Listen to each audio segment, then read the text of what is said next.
Welcome to Vsb News Online for Wednesday, February the 18th. I'm Charles Webb. The Public Accounts Committee will make another attempt tomorrow afternoon to interview a senior civil servant over an issue that's not yet a fait accompli and is still a matter for negotiation. Having failed controversially to interview a permanent secretary over the America's Cup expenses last week, PAC will hold a public meeting at 2:30 p.m. in the Senate chamber on the proposed redevelopment of the L.F. Wade International Airport. The committee says it wants to know the reasons why the Accountant General gave the government permission to deviate from the traditional tender process. The committee has requested the attendance of the Accountant General for this purpose. Chairman of PAC, Shadow Finance Minister David Burt, has been vocal in his claim that the committee is permitted to inquire into any public expenditure of public funds, ancient or modern. Bermuda's leading supermarkets will be dropping the Wednesday 10% discount in a week's time. They'll be reverting to 5% after finding that their receipts were reduced by much more than they had anticipated and the weekly shopping trends were being disturbed. Home Affairs Minister Senator Michael Fay told the unhappy news to the Senate today. The success of the initiative far exceeded the projected usage anticipated by the participating grocers, who have experienced higher revenue loss over that which was projected. Saturdays was the grocers' busiest day, with a steady flow of customers throughout the week. However, since the introduction of 10% Wednesdays, the weekly flow of customers diminished considerably, which contributed to the grocers' bottom line losses. Madam President, the participating grocers had indicated in June of last year that the initiative could not be sustained after November 30th, 2014. Notwithstanding that, and upon discussion with the ministry, the grocers agreed to continue the initiative through the Christmas period and into the new year to further assist families. Madam President, since November 2014, we have continued discussions with the grocers, who agreed to extend the initiative until 25th February 2015. Thereafter, the grocers will revert to the original 5% discount that prior to 4th December 2013 was offered by the participating stores. I would like to take this opportunity to thank publicly the participating grocers for engaging in the spirit of shared sacrifice, namely Lindo's, Supermart, and the Marketplace. Contrary to the opposition's claim that there would be thousands of applications for Bermuda status as a result of the loophole decision made by Chief Justice Ian Cawley, the total number of applications received in the past 10 months was 620, and of this number, only 70 have received a decision. The statistics were revealed in the Senate today by Home Affairs Minister Senator Michael Fay. After being sniped at by opposition senators over his work permit policy, Home Affairs Minister Senator Michael Fay wondered out loud today if the opposition had been paying the slightest attention to the statements and the draft discussions he'd been providing for the past 6 months. Take their complaint that expats were being allowed to apply for renewals. The word renewal does not exist in the policy document. The new policy document does not mention the word renewal. And there's a reason for that. We've tried to remove that phrase from our language at the department because, in our view, there should be no such thing as a renewal. When people make an application for a work permit, if they've had a previous work permit in that position, it is treated as a new application each and every time. And we have made it very clear indeed what this government has done in that policy to protect the Bermudians in their workplace and indeed in the job environment as it currently exists. It is this government, not the previous government, this government that has introduced civil penalties in relation to employers and employees who breach policy and law to make it easier to fine those individuals who breach those policies and laws. This government. It is this government that introduced a recruitment disclosure form in relation to every single application that is made.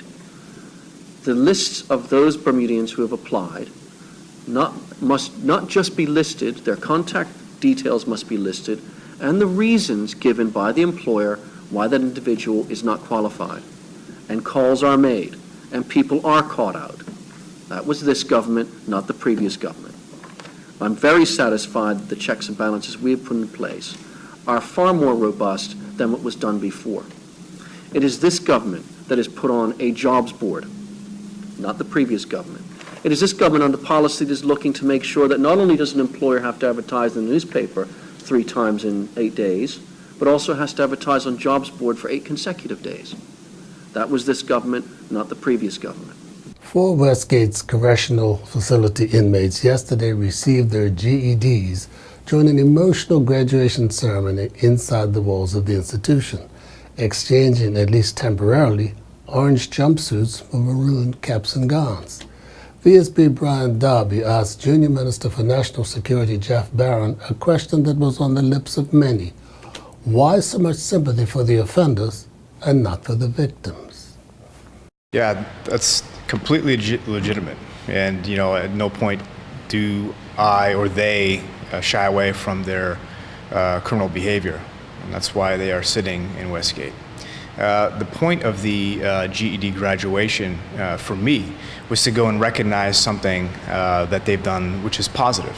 And if we are to agree that a corrections facility and the corrections ethos is to correct, to empower, and to make sure that they are leaving the corrections, because all of them are due to leave in the next year or so. If they are due to leave and be positive contributors to Bermudian society, then we must begin to recognize some of the things that they're doing right. Because like I've said in Senate, and I said yesterday to each 4 of those graduates, that they have all been on the front page before. All of them are on the front page today. However, today they're in the maroon cap and gowns. Previously, they were in orange jumpsuits. There's a stark difference between those 2 events, and we must, if we're able to say, hey, look at these criminals on the front page, we should also say, hey, you know what? Each of these have worked. They didn't pay for this GED. They earned it. And I have no qualms about celebrating that. I think that's the whole purpose of why they are in corrections, is not just to serve a time. It's to serve their time for something they've done wrong, accept that, but also make some positive choices. And yesterday was the first step in a very long journey that each of those men have into returning to society as productive members and, frankly, potential role models. And rehabilitation is the key, isn't it? Absolutely. We've gone from a prison model to a corrections model. That's why it's called the Department of Corrections. Commissioner Lamb is fully on board with that. He's driving that. And frankly, he played a big role yesterday in showing up and being there on his vacation, let me add, because it was important to him. It was also important to the inmates, to those 4 that graduated. They wanted him there. And so that speaks to the relationship that the executive of corrections have with most of the inmates there. I mean, I see that clear. And we will be back with more news right after this. The Marketplace Food Court is you and your family's one-stop shop. Start your day at the Breakfast Bar with omelets made to order and traditional Bermuda codfish breakfast. The chefs will cook lunch and dinner to your liking. Along with the salad bar, sandwich bar, sushi bar, and fruit bar, the Marketplace Food Court is your kitchen away from home. Every day is hassle-free with nutritious meals from the Marketplace Food Court. Visit us 7 days a week. Homemade cooking, quality service, all at prices you can count on. The Bermuda police are attempting to stem the tide of road deaths and accidents arising out of what appears to be a culture of bad driving in Bermuda. In part 1 of a 2-part interview, Inspector Robert Cardwell of the Roads Policing Unit tells me of the tactics which are being used to resort to making our roads safer. We are increasing our visibility on the roads, and what that means is that we're deploying all of our uniformed assets in a visible manner. So an example would be when our officers are going out doing laser speed checks, they're no longer doing it hidden away somewhere. They're doing it quite openly and quite obviously on the side of the road. The reason is that has a bigger impact on achieving our objectives, and our objectives are to make safer roads and to save lives. We don't want to catch you speeding. The first thing we want to do is prevent you from speeding. And then if you are speeding, then we'll detect it. So bringing police officers out and having them operate from the side of the road has had a big impact on slowing the roads down. Now, what is the general reaction now when they're stopped on the roadside? The reaction was an overnight one. The change in the interaction between the officer issuing the speeding ticket and the speeder was one of less. It's been less combative. So, for example, before we did that, when the officer stopped the speeder, the first question the speeder would ask is, "Where is the laser?" And the officer would describe where the laser operator was, which is further down the road and probably hidden away somewhere. The difference being now is that when they stop the speeder, they've already seen the laser operator, and they readily accept that, yeah, okay, I saw your guy down the road with the gun, and yeah, I was probably going over the speed limit. Now, the points that you choose, is this done randomly, or you make that distinction at the early part of the day? Yes, we have our roads where we know that speed is quite high on, and we do target those roads, but we also take a lot of feedback from members of the public. I get calls all the time from people saying, "Can you please pay attention to this road or another road?" And we will give that road some attention. One of the roads that comes to mind was Napton Hill. We were getting a lot of complaints from the area residents that the speed on Napton Hill was getting very high. We focused and concentrated on that area, and we did manage to bring down the speeds. Tomorrow, Inspector Cardwell hones in on a group that causes havoc on the roads, those third-lane riders. Dr. Robert Rutledge, renowned Canadian oncologist at Dalhousie University, has established a connection between the body, mind, and spirit of cancer patients, which has often made all the difference on how they respond to treatment. We know that scientific studies show that people that are open with their family members who go to support groups actually have a better quality of life. They can actually reframe the cancer experience from this kind of focus just on what's going to happen in the future to how can I make meaning out of this? How can I live my life in a better way? How can I find this cancer diagnosis as a catalyst to my growth as a human? So It's hope with a capital H, isn't it? yes, hope is normal and natural as well, but I also believe in gratitude for what you do have right now, your relationships, whatever health you have, and kind of putting it in that frame can actually energize the body as well. There are examples and stories of people who have actually got themselves better with their attitude and they're taking the whole thing in the right spirit. Can we take those really to be true? Well, there are always going to be the kind of remarkable survivors, and I do kind of endorse getting the best care from the medical system to start out with, but also there's now a science of the remarkable cancer survivor. What are those characteristics? They're authentic. So they listen to themselves, what's best from them. They're not listening to society or their friends or family. They're autonomous. They're actually being proactive and doing something. They're exercising, they're meditating, they're changing their diet and so on.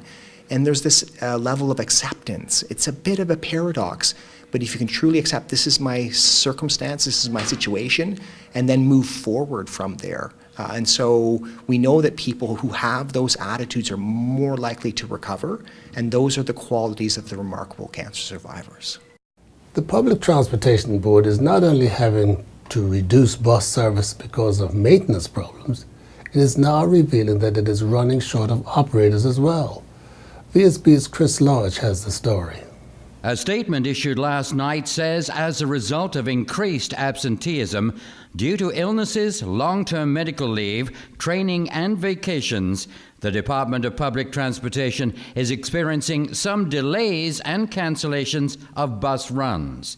It's not clear how great an impact this will have on bus service in the coming weeks, as it will vary daily based on the level of absenteeism. However, the DPT do anticipate a less reliable schedule. Recognizing that this is not a preferable situation for the island's main public transportation provider, the DPT management is apologizing for any inconvenience that this disruption may cause. The DPT advising passengers to expect some delays and that they should catch the first bus that comes along that will get them to their destination rather than wait for a preferred route or bus operator. And the DPT will continue to keep the public updated on service levels. I'm Chris Lodge, VSB News. And now we turn to Earl Baisden with the latest from the sports desk. Western Star Sports Club President Willis Dill has announced that former St. George's Cricket Club Cup match captain Wendell Smith has been named the head coach for the upcoming season. We asked him if landing Smith was a big step forward for the Western Stars Sports Club.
At the BAA field last night, the visiting Devonshire Cougars went ahead in their Premier Division match against the Dendytown Hornets in the 13th minute.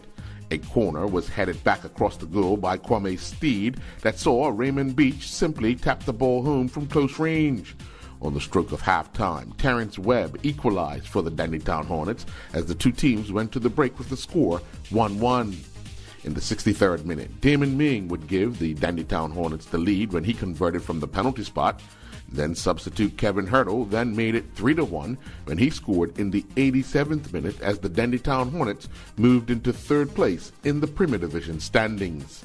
Meanwhile, Rakesh Bingham was the hero as his first half strike made sure Reggie Lamb's struggling Mansfield Town maintained their record of never losing at home to Luton Town in the league with a crucial 1-0 win. Bingham, recently returned from a loan spell at Hartlepool, was only on the field as a substitute after Lamb limped off after only 19 minutes. Taylor Ashley Bean continued competing at the CIAA Indoor Track and Field Championships in North Carolina for her school, Virginia State University. Bean, on the final day, recorded a first, second, and third in individual events. Bean won the women's mile race, clocking a time of 5:16:61. She then finished second in the women's 3,000-meter run, clocking a time of 10:49:13, and she finished third in the women's 800-meter race, clocking a time of 2:17:89. On the fourth and final day of the International Jumping Competition CSI 2 event in Belgium, saw Patrick Nisbet compete on two horses. Nisbet and Ankaka finished 32nd during the 1.30 meter final Table A with the jump-off class, clocking a time of 71:20, and the pair recorded 8 penalty fault points. During the 1.35 meter final Table A with the jump-off class, Nisbet and Farah Van Ketchlup finished 25th, clocking a time of 75:44, and they had 1 penalty fault point. Rebecca Heiliger and her number 14th ranked University of Southern California swimming and diving teammates defeated number 17th ranked UCLA 174.5 to 125.5 at the Aquatic Center in California. Heiliger was a member of the University of Southern California C team that finished 6th in the women's 200-yard medley relay with a time of 1:42:59. She was also a member of the University of Southern California's B team that finished 6th, competing in the women's 200-yard freestyle relay, clocking a time of 1:37:99. Noah Brown in his 7th seed and Number 22nd ranked Amherst College men's squash teammates fell 6-3 to second seed and 13th ranked William College at the Simon Squash Center on the campus of Williams. Brown was able to come back from behind after being down 2 sets on court 1 to win 3-2. Despite losing the first 2 sets by the score of 11-8 each time, Brown won the next 2 sets 11-8, 11-6. Brown would then win the decisive 5th set 11-love. The Bermuda winter volleyball season continued with action at the Warwick Academy Gymnasium on nets A and B. The first game of the night on net A saw Hot Sots on a Patter defeat Diggs 25-21. Hit Me With Your Best Shot then defeated the Diggs 25-18. The Diggs winless run would end in their next match on net A when they defeated the Alphas 26-24. Over on net B, Hit Me With Your Best Shot defeated the Alphas 25-11. The Chengers defeated the Alphas 27-25, and the Hot Sex on a Platter defeated the Chengers 25-11. I'm Earl Basden reporting for VSB Sports. Looking at the weather for Thursday, February the 19th, it will be cloudy with showers and isolated thunderstorms early. Winds will be westerly and moderate, increasing moderate to strong during the afternoon, veering west and northwesterly overnight. We are expecting a high near 66 and a low near 55. This weather forecast is courtesy of the Bermuda Weather Service. Well, thank you for watching VSB News Online for Wednesday, February the 18th. I'm Charles Webb.